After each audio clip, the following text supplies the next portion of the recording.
So after that video where I showed you the conversation between me and Karen, I will now show you my email box. So here's the email that Karen sent. Pretty simple. This is pretty commonly what you're going to get when you get leads from Shapr.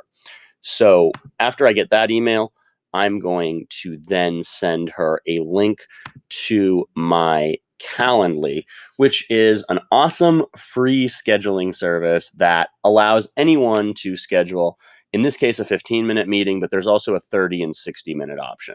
So whenever you get a Shapr match, you send them to this, they can get a link at your schedule and figure out a time that the two of you can work. Now, one of the things about Shapr is that the leads are not always qualified. So you're going to want to make sure that you have just a basic outline or qualification script to see if it even makes sense for you guys to work together once you're on the call. And in our next video, I'll share a brief version that you can use.